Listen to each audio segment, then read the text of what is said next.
Hi, everyone. This is Charles Hoskinson, broadcasting live from warm, sunny Colorado. Always warm, always sunny, sometimes Colorado. Today is October 12th, 2022, and I have just returned from Washington, D.C. Wonderful trip, very productive. As swamps go, excuse me, as swamps go, this is a pretty good one. Some of you know I was there to speak at a DC Fintech event put on by Chris Brummer, who's a professor at Georgetown School of Law. And he basically invited a huge swath of regulators from CFTC, the SEC, Department of Justice, and other places to come together and talk with industry, alongside lawmakers to talk with industry about cryptocurrency regulation. So we attended, I spoke, and then was invited to the Swiss embassy to have dinner with the ambassador of Switzerland to the United States, alongside Congressman Ro Khanna and dozens of other guests. And I also met while I was there with Congressman Banks, his team, chairman of the CFTC, as well as two of the other commissioners. Very eventful, a lot of satellite sub-meetings and cigars, of course, at Shelley's, which is a lot of fun. So I figured I'd give you guys an update on where the regulatory reality is for the cryptocurrency space and what is likely to occur moving into 2023, given that we are now getting it straight from the horse's mouth and looking at the political realities of things. So for those of you who don't pay attention or aren't from America, we have an election coming up next month. That midterm will result in every single congressman and woman running for re-election. Every 2 years they do this. 435 seats are up. About a third of the Senate is up.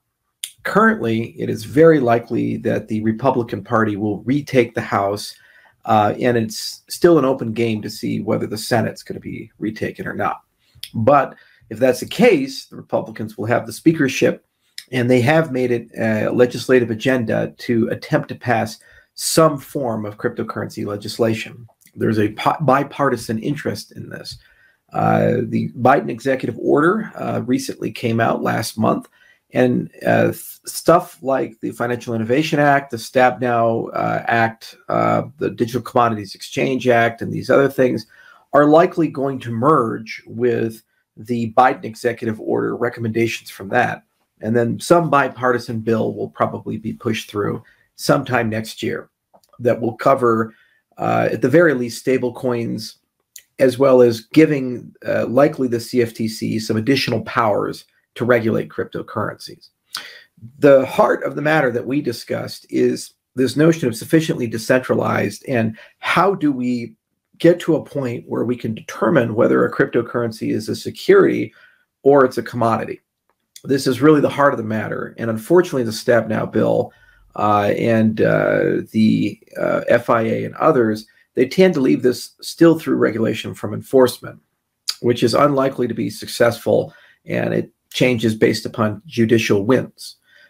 So there's obviously a lot of conversation, discussion about creating some statutory steer to help people resolve that particular issue. And so on our part, we've been working with the University of Edinburgh and are setting up a lab, which will be opened November 18th at University of Edinburgh, so in Scotland, and I'll be there, that will start measuring the level of decentralization of each cryptocurrency, starting with Bitcoin and working its way down the list, including Cardano. And the goal is to create some sort of scale, some sort of number, perhaps normalized between 0 to 1, with 0 being Windows to Microsoft or the iPhone to Apple, very centralized. 1 being something like, hey, anybody can grow it. It's completely open, completely decentralized in that respect. And then with that, it could become a prosecutorial steer to at least help organize and sift through this concept of a disclosure regime, consumer protections, and other considerations. A lot of discussion about SROs, exchange-level disclosures, and other things. So we're working on that. Hopefully the University of Edinburgh can build a great coalition and get a lot of other cryptocurrency ecosystems to participate. The other thing that we've been having a lot of discussions about is how do we take the disclosure regime that exchanges have, which is currently proprietary, fragmented, and private, and bring that regime into the open domain somehow. Many people don't know that when you go to list a cryptocurrency on a major exchange, some group of people have to provide enormous amounts of documentation.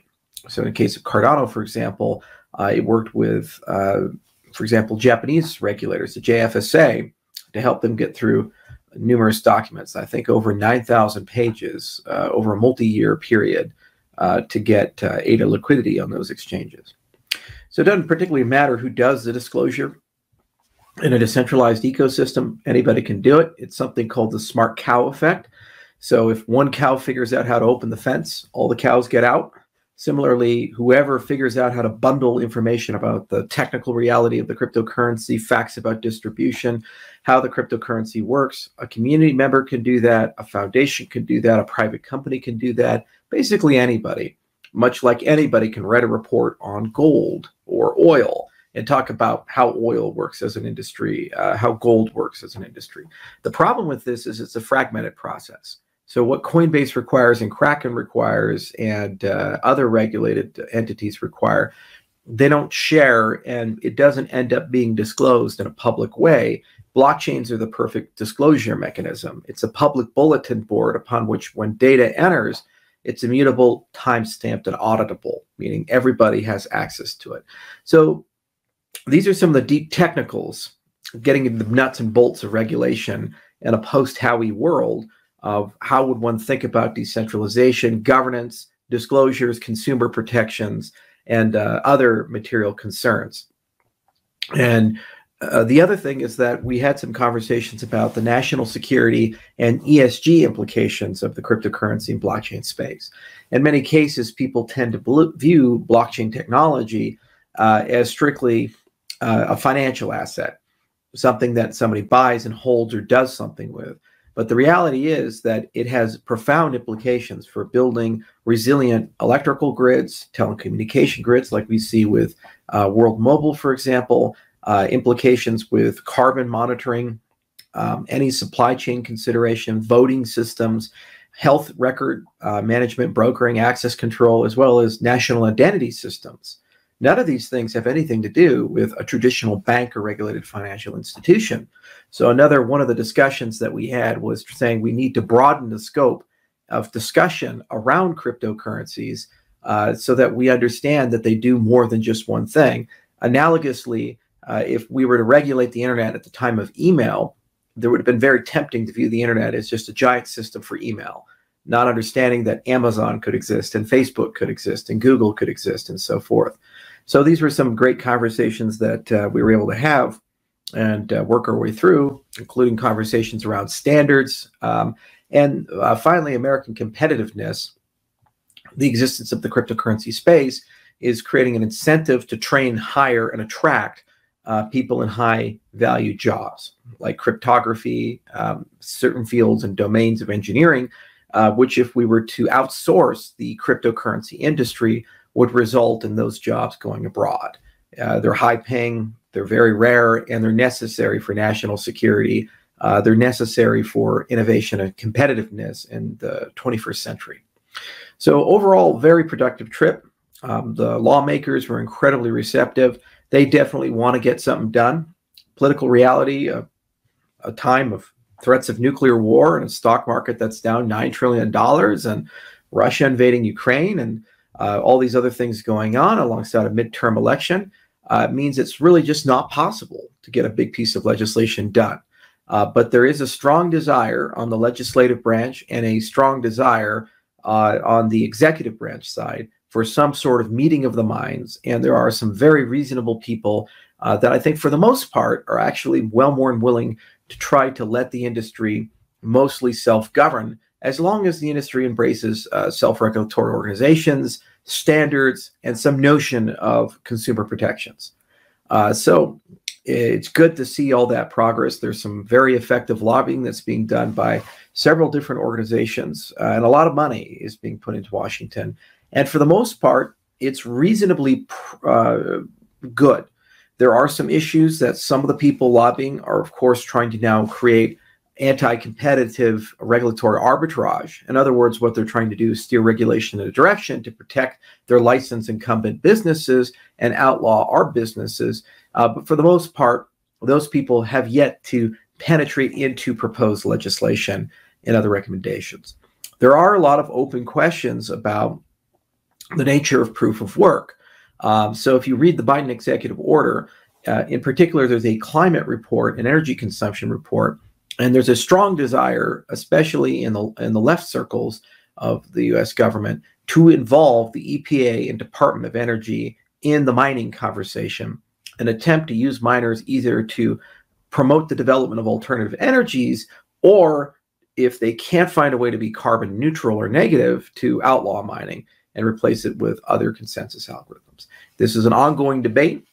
This is probably one of the big partisan wedges, I should say. And it is my belief it's going to take some time for that to work its way through. Why? Because energy producing states have an enormous excess of energy.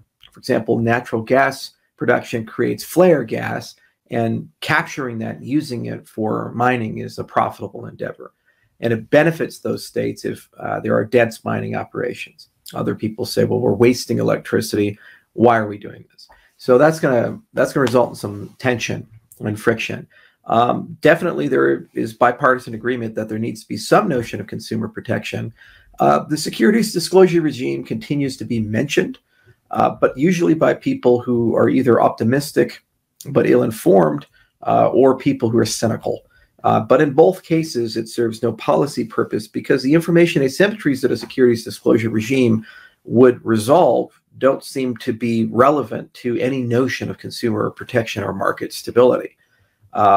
Many of these facts are discernible by anybody by looking at the blockchain.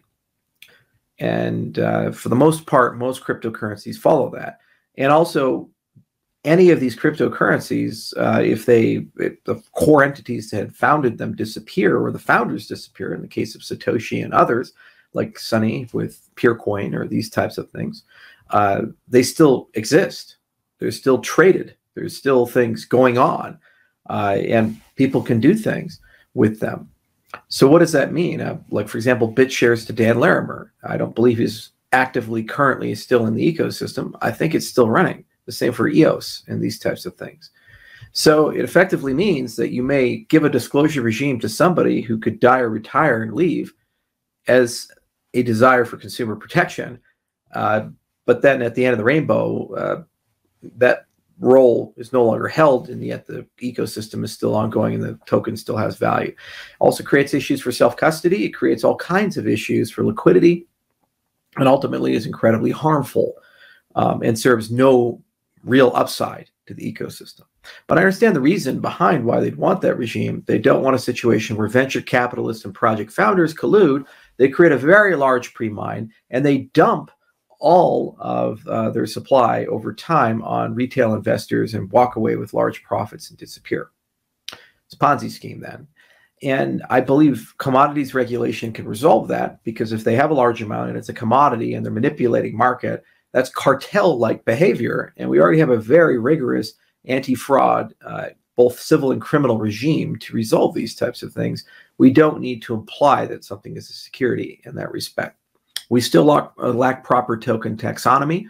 There are 9 different types of digital assets. If you take a look at Don Tapscott's recent work in A Digital Asset Revolution, and each and every one of them have different regulatory notions and concerns, and a single token can become these things over time.